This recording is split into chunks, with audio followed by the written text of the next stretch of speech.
NCERT कक्षा 10वीं के गणित विषय में मैं निशात अहमद आपका स्वागत करता हूं आपके अपने ही यूट्यूब चैनल जीएस ऑनलाइन पर। आज हम लोग प्रश्नावली 2.2 का प्रश्न संख्या 1 का क्वेश्चन नंबर 5 सॉल्व करेंगे। दिया हुआ है t² - 15, यानी इस बहुपद को पहले सॉल्व करना है और उसके बाद फिर इसके योगफल और गुणनफल में क्या संबंध है उसकी जांच करनी है। तो चलिए वीडियो को शुरू करते हैं। और हर दिन की तरह आज भी पहले वीडियो को हम लोग लाइक कर दें एक बार, बाद में हम लोग भूल जाते हैं। तो हल दिया गया बहुपद t² - 15। एक चीज आप यहां पे समझ लीजिए, यदि कोई संख्या सेम संख्या स्क्वायर में रूट में दिया हो तो उसका मान हम 15 को √15 का स्क्वायर लिख सकते हैं। √15 का स्क्वायर लिख सकते हैं। √15 का स्क्वायर का मान भी कितना होता है?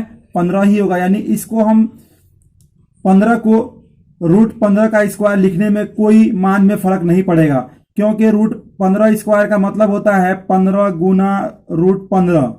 और जब रूट में कोई संख्या सेम संख्या हो तो ये खत्म हो जाता है। रूट क्या हो जाता है? खत्म हो जाता है। तो इसका मान हो जाएगा 15। तो हम इस 15 को √15 लिख सकते हैं। √15 का स्क्वायर क्या लिखेंगे? √15 का स्क्वायर। ये क्यों लिखेंगे वो आपको मैं अभी आगे बतलाऊंगा। तो सबसे पहले इसको हम बना देंगे t² - √15 का स्क्वायर कर देंगे। तो √15 का स्क्वायर करेंगे तो एक फॉर्मूला होता है। फॉर्मूला है कि a² - b² हो जाएगा। यहां पर a² - b²। और इसका फॉर्मूला होता है कि a² - b² का फॉर्मूला होता है a + b × a - b, जैसा कि हम लोगों ने पढ़ा है। तो उस फॉर्मूला पर ये बैठ रहा है। a² - b² हो गया तो इसका फॉर्मूला होता है a + b × a - b। तो उसी आधार पे इसको हम बैठा देंगे a + b। तो √15 हो जाएगा ये। और फिर मेरा हो जाएगा a- तो a की जगह क्या है? t है माइनस √15। ये मेरा यहां तक सॉल्व हो गया। अब इसको फिर हम आगे बढ़ाएंगे और फिर लिखेंगे t + √15 = 0 या t - √15 = 0। फिर इसको हम आगे सॉल्व करेंगे तो ये हो जाएगा t, और ये यहां प्लस में है तो इधर आएगा पक्षांतर के नियम से, तो क्या हो जाएगा? माइनस हो जाएगा। तो -√15 या t, ये माइनस में है, इधर आएगा तो प्लस में हो जाएगा। तो ये हो जाएगा √15। तो मेरा शून्य क्या मिल गया? एक है -15 √15, एक है प्लस √15। तो लिखेंगे अतः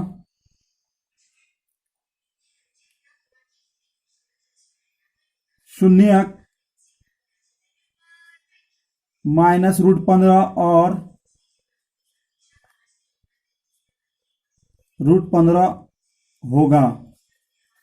अब हमें इसके योगफल की जांच करनी है। तो सबसे पहले जांच के लिए लिखेंगे, यहां पर जांच का एक हेडलाइन बनाएंगे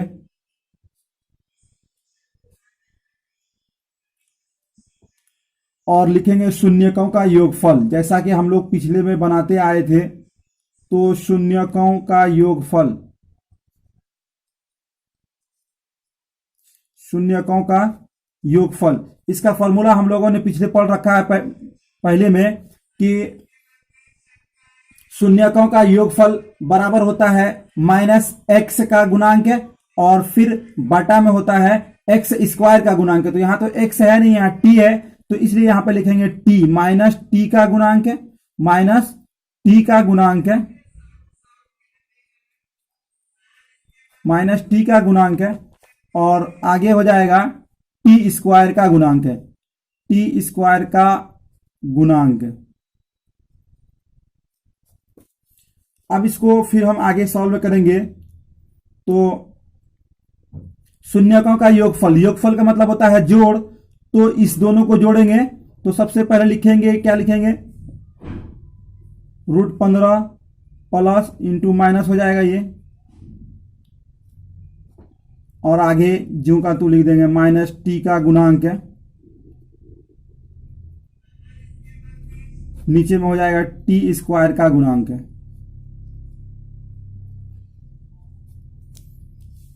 फिर इसको यदि हम सॉल्व करेंगे तो ये प्लस माइनस माइनस हो जाएगा, तो ये हो जाएगा √15 और ये माइनस √15 माइनस टी का गुणांक है और नीचे में हो जाएगा टी स्क्वायर का गुणांक है।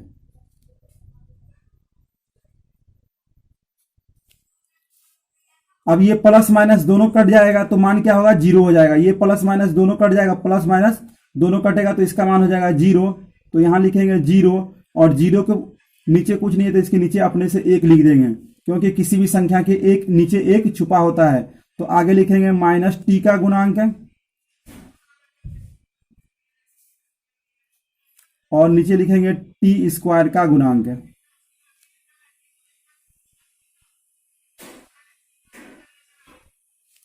माइनस टी का गुणांक है और नीचे लिखेंगे टी स्क्वायर का गुणांक है। तो इस तरह यहां पे पता चल रहा है कि माइनस टी का गुणांक जो है 0 है, टी स्क्वायर का गुणांक 1 है। देखते हैं प्रश्न में, तो क्वेश्चन में माइनस टी का गुणांक है, तो माइनस टी का गुणांक नहीं है, माइनस टी है ही नहीं है जो कि क्वेश्चन है। और टी स्क्वायर का गुणांक, तो टी स्क्वायर का गुणांक कितना है, 1 है। तो टी स्क्वायर का गुणांक यहां पर कुछ नहीं है तो 1 है, यहां पे कुछ नहीं है तो 1 छुपा हुआ है। तो इस तरह ये मेरा योगफल प्रूफ होता है। क्या होता है, प्रूफ्ड होता है। अब हम जांच करेंगे शून्यकों की गुणनफल, तो फिर लिखेंगे यहां पर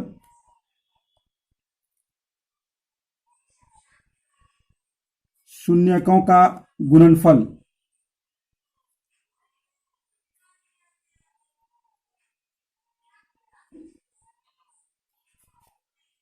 इसका फॉर्मूला होता है अचर राशि, ये हम याद कर लेंगे, अचर राशि और नीचे हो जाएगा टी स्क्वायर का गुणांक। टी इसलिए कि यहां पर टी है बहुपद में इसलिए। तो अचर राशि, तो शून्यकों का गुणनफल, तो शून्यकों का गुणनफल, तो सबसे पहले गुणनफल का मतलब होता है गुना। तो क्या क्या शून्यक है मेरा, तो एक है माइनस √15, एक है प्लस √15, इस दोनों को गुना करेंगे तो है माइनस √15 गुना √15 और इसको ज्यों का त्यों लिखेंगे, यानी अचर राशि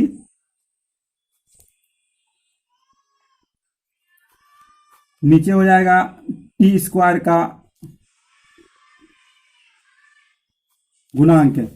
अब इसको यदि हम गुना करते हैं दोनों को, तो अभी आपको बतलाए हैं कि रूट में है दोनों, तो रूट में गुना करेंगे तो रूट खत्म हो जाएगा, सिर्फ हो जाएगा -15 और यहां पे हो जाएगा अचर राशि नीचे हो जाएगा टी स्क्वायर का गुणांक। इसके नीचे कुछ नहीं है तो इसके नीचे 1 अपने से लिख देंगे। तो अचर राशि -15 है, टी स्क्वायर का गुणांक है तो 1 हो जाएगा। तो देखते हैं क्वेश्चन में, प्रश्न में, तो यहां पे जैसा कि हम देख रहे हैं अचर राशि -15 है, टी स्क्वायर का गुणांक 1 है, कुछ नहीं है तो 1 है। तो इस तरह ये हमारा प्रश्नावली 2.2 का क्वेश्चन नंबर 1 का प्रश्न संख्या 5 यहां पर सॉल्व होता है। अब फिर मिलेंगे अगले प्रश्न के साथ नेक्स्ट वीडियो में। यदि ये वीडियो आपको अच्छा लगा तो लाइक करिए, शेयर करिए और यदि अभी तक आपने हमारे चैनल को सब्सक्राइब नहीं किया है तो चैनल को सब्सक्राइब कर घंटी वाले आइकन को दबाकर नोटिफिकेशन को ऑन कर दें, ताकि जो भी वीडियो मैं डालूं सबसे पहले आप तक पहुंचे। बहुत बहुत धन्यवाद, शुक्रिया।